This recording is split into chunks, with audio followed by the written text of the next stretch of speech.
Hi, everyone. Welcome back to my podcast, Educated and Unfiltered. I'm Carolyn. So today's discussion is candid and thoughtful and deeply personal because I had a long conversation with my baby brother yesterday.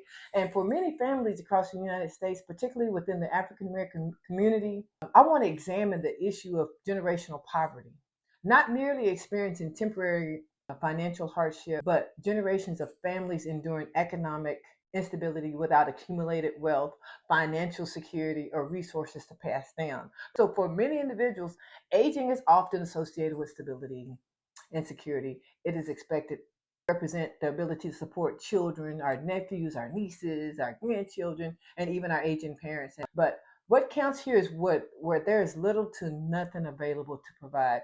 What happens when each generation must begin again from the beginning? For many African American families, financial hardship is not simply the result of poor decisions, as society often suggests that, those blacks they're just making bad decisions. That's why they don't have any money. It is deeply connected to historical and systemic inequity. And I always tell people until you've walked a mile in our shoes and lived a day in our skin, included the limited opportunities for housing, discrimination, unequal access to education, wage disparities, mass incarceration, medical debt, predatory lending practices, generations of individuals striving merely to just survive. Many of our parents, our grandparents worked extraordinarily hard, some holding two and three jobs, but yet still unable to accumulate wealth. And makes me sad. Not because they lacked discipline or determination, but because they were frequently denied the same access to home ownership, business financing, inheritance opportunities, and quality educations afforded to others. So today, many families continue to experience the consequences of those inequities decades later. I'm just trying to make a clear point. One of the most difficult realities to witness in older family members struggling financially after dedicating our entire lives to work and responsibility. As we continue to pay our bills, we often enter retirement with minimal savings. We attempt to sustain ourselves with simultaneously supporting family members and parents. As sisters and brothers, we lean on each other. We ask each other for loans. We ask each other for support. We try to do the best we can. But the expectation often remains help the family, take care of everyone. Don't forget where you came from. I'll never forget where I came from. And many people are exhausted. So many people are tired because how can wealth be built when survival remains our primary focus?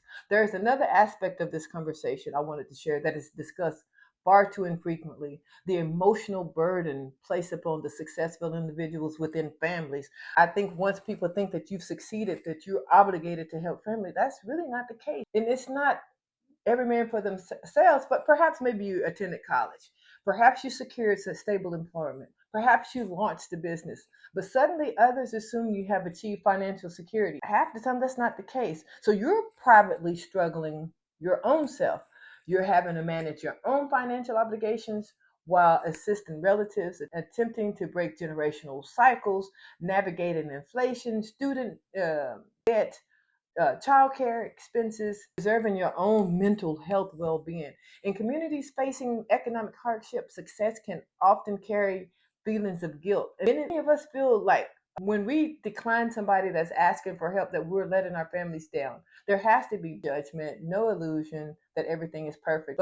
But honesty about financial literacy, about emotional exhaustion, about survival mode, about the pressure associated with trying to succeed on behalf of the entire family, breaking down. But we have to continue to support one another, do the best that we can by one another. I with stability, peace, knowledge, ownership, and the ability to finally breathe. But maybe you have to resort to multi-generational living to where you buy this big house and we all move in together and try to make it happen. We're not getting any younger. We have to continue to support each other. And remember, your value is not determined how many people you're able to support financially.